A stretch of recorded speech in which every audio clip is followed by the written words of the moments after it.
quais são os principais problemas acarretados com o coronavírus?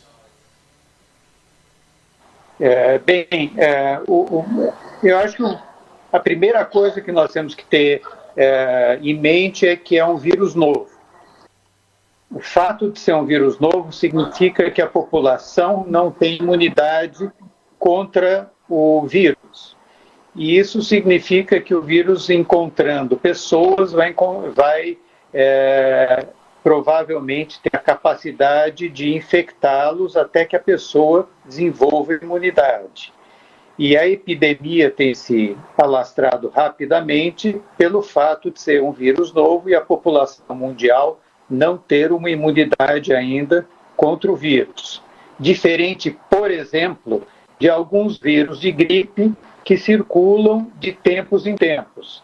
O mesmo vírus de gripe pode ter ocorrido no ano de 2010, voltar no ano 2015 e voltar novamente em 2020.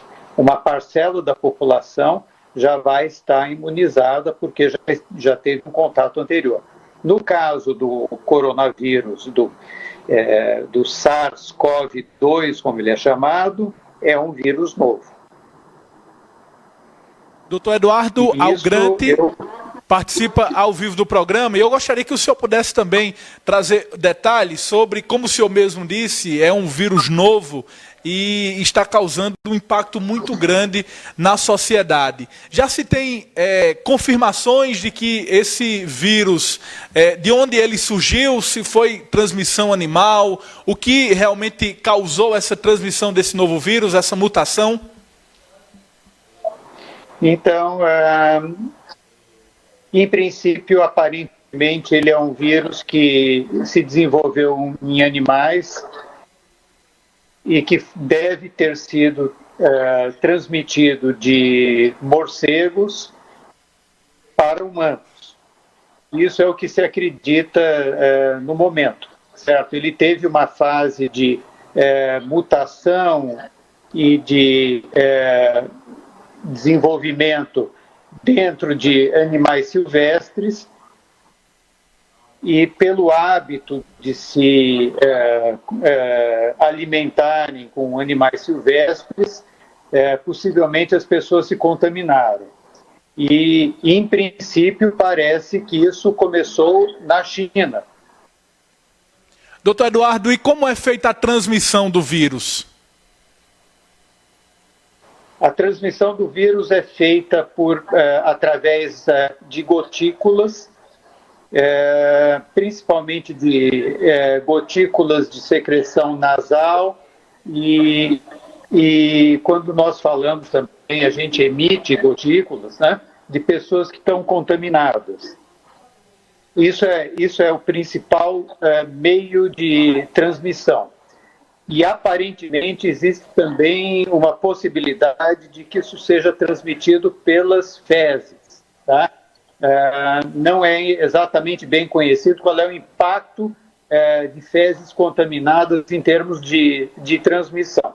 Então, da mesma forma que a gripe, a transmissão do vírus SARS-CoV-2 é feita através do contato de pessoa a pessoa, pessoas que estão no mesmo ambiente e também em superfícies cujas gotículas que são expelidas por pessoas se sedimentam, se depositam, o vírus pode permanecer viável em superfícies por até 3 dias. A manipulação, vamos dizer, dessas superfícies contaminadas e posteriormente tocando boca, olhos ou nariz, pode fazer com que o vírus se transmita também através deste meio. Mas o principal meio é de pessoa para pessoa, principalmente em proximidade. Por isso que se fala em afastamento e manter 1 a 2 metros de distância. Doutor Eduardo, então, uma forma de se prevenir é manter distância. Então, por isso, a eficácia da quarentena e do isolamento social. Sim, isso é parte da estratégia. Também nós temos que lembrar que o isolamento social em residências que contém um número de pessoas grande, eventualmente não permite que isso seja feito de forma adequada, né? Mas sem dúvida, é a melhor forma que a gente tem realmente diminuir o contato social. Isso não tem dúvida. Nós estamos conversando ao vivo no programa Olho Vivo, em áudio para a Rede Diário de Rádios e em vídeo aqui pela TV Diário do Sertão, com o médico pneumologista Eduardo Algrante, ao vivo aqui no programa. Nós sabemos que a Covid-19 ela causa sérios problemas, principalmente respiratórios. Quem já teve, por exemplo, problema respiratório na infância e hoje está curado, precisa se preocupar ainda mais com a Covid-19, doutor Eduardo?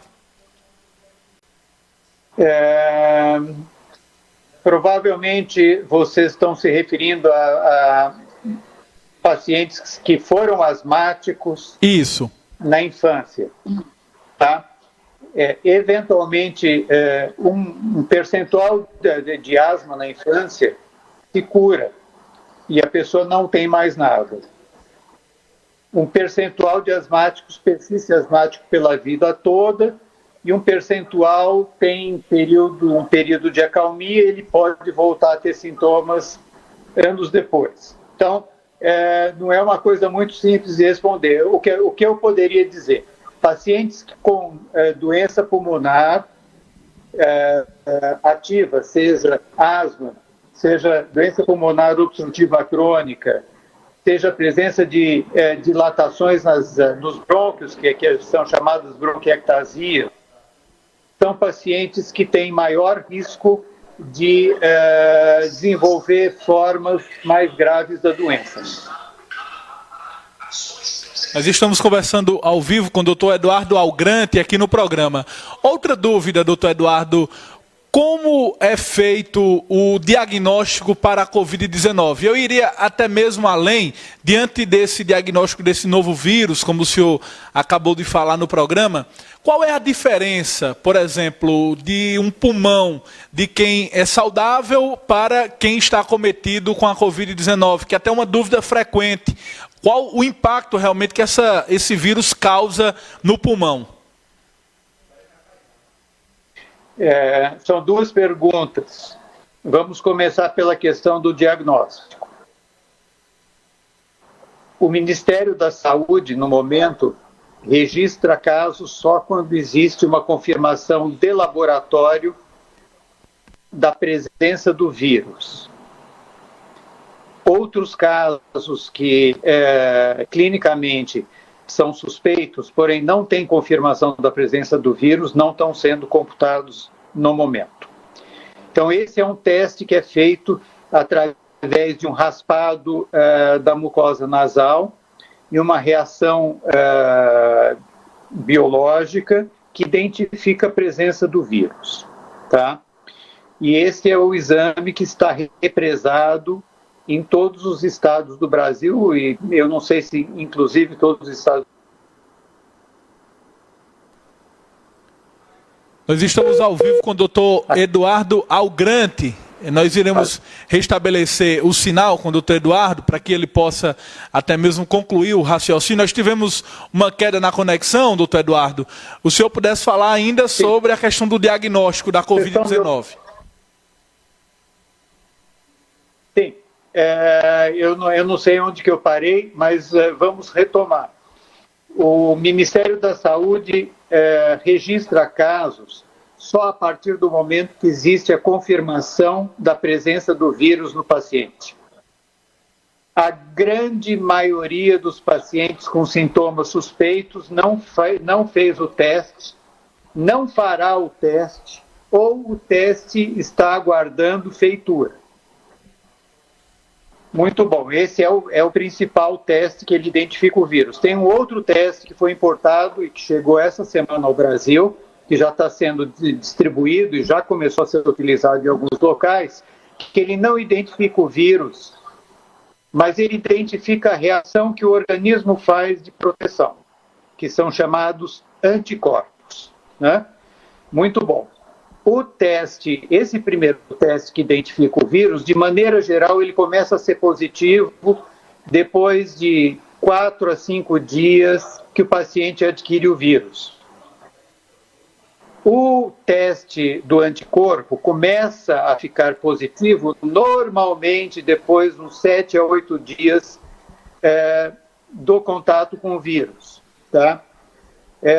Muito bom. À medida que a doença progride, né, outros anticorpos aparecem e a hora que o paciente melhora, o vírus passa a não ser mais detectado, mas os anticorpos permanecem. Então, esta é a forma laboratorial de se fazer o exame. Entretanto, até o momento, não estão sendo computados os pacientes que têm quadro clínico altamente sugestivo do vírus. Na minha opinião, esses casos deveriam ser computados também, porque existem dados de ordem clínica e de imagem que são muito favoráveis à pneumonia pelo coronavírus. Então, por exemplo, alguns dados na China trazem o número de pacientes com testes positivos, o número de pacientes que não tiveram o teste feito, mas que tiveram exames de imagem e clínica que era absolutamente compatível com a doença. E outros simplesmente suspeitos. Então, para que a gente tenha uma ideia um pouco melhor da magnitude da epidemia, a gente precisaria ter formas de computar casos que não se limitassem unicamente ao diagnóstico laboratorial. Tá? Doutor Eduardo, outra pergunta é com relação à diferença. Qual a diferença, aliás, de um pulmão de uma pessoa saudável para o pulmão de quem está acometido com a Covid-19? Então, a Covid-19 causa uma pneumonia. Então, é diferente de um pulmão normal. Uma pneumonia causa infiltração no pulmão de células inflamatórias, de líquido, enfim, e causa lesão nas células de revestimento, que é o chamado epitélio respiratório. Dependendo da extensão do processo da pneumonia, obviamente o comprometimento clínico pode ser maior ou menor. Né? Tem muitos casos de pacientes com pneumonia pelo coronavírus que não necessitam nem oxigênio e muito menos de ventilação artificial, tá? Porque o pulmão é um órgão que tem grande reserva. E um outro problema que vem sendo notado é a concomitância no correr do quadro desses pacientes mais graves que permanecem intubados em ventilação artificial por bactérias. Então, eventualmente, existe a possibilidade de uma segunda infecção em pacientes internados por outros agentes infecciosos além do coronavírus. Doutor Eduardo, na opinião do senhor, o isolamento é a melhor medida nesse momento? E qual dos dois é mais eficiente diante da pandemia, o isolamento vertical ou horizontal? Essa questão é muito interessante. Na minha opinião, o isolamento vertical é um isolamento que não poupa idosos. É um isolamento que diz o seguinte: vamos manter os idosos em casa, as pessoas de risco, e vamos deixar que a população circule. Então, o que acontece? A possibilidade do idoso se infectar é muito grande porque provavelmente ele vai estar convivendo com pessoas que vão estar indo e voltando. Então, em outras palavras, vamos criar um risco muito grande em pessoas de idade. tá? Então, isto é isolamento vertical, na minha opinião. Não tem, vamos dizer assim, ele, inclusive do ponto de vista de implantação, ele não tem uma linha. O que é o isolamento vertical? Tá? É muito difícil de ser implantado. Isolamento horizontal, ele é eficaz? Eu diria para vocês que ele é eficaz se ele é implantado no início da epidemia, quando tem poucos casos. Porque a partir do momento que você tem muitos casos, vai acontecer até uma coisa parecida com isolamento, com essa possibilidade que eu falei de isolamento vertical. Tem muitas pessoas contaminadas que vão ficar em casa junto com pessoas mais idosas, eventualmente, e a disseminação vai ser grande. Então, eu acho que a grande chave para que o isolamento horizontal seja bem sucedido é o momento da epidemia em que ele é implementado. Isso é fundamental. E o que foi feito aqui no Brasil pelo Ministério da Saúde é correto. Eduardo Algrante, muito obrigado pela sua participação, gostaria de agradecer. Nós sabemos que o momento é um momento de crise, um momento delicado, mas não é momento para pânico. Eu gostaria até que o senhor pudesse deixar uma mensagem a quem nos acompanha nesse momento. Exatamente, muito bem lembrado. Nós estamos falando, claro, de uma epidemia que tem levado pessoas a óbito, mas essa sua observação é muito boa.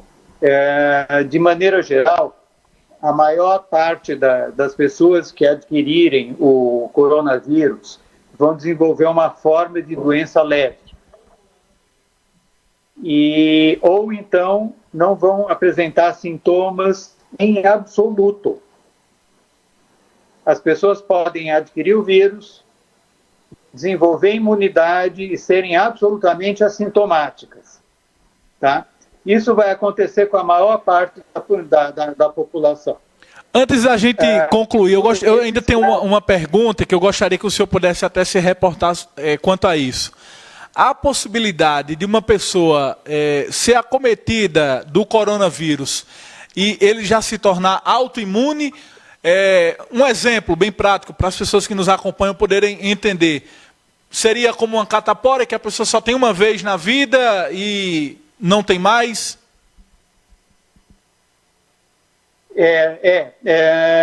Sim.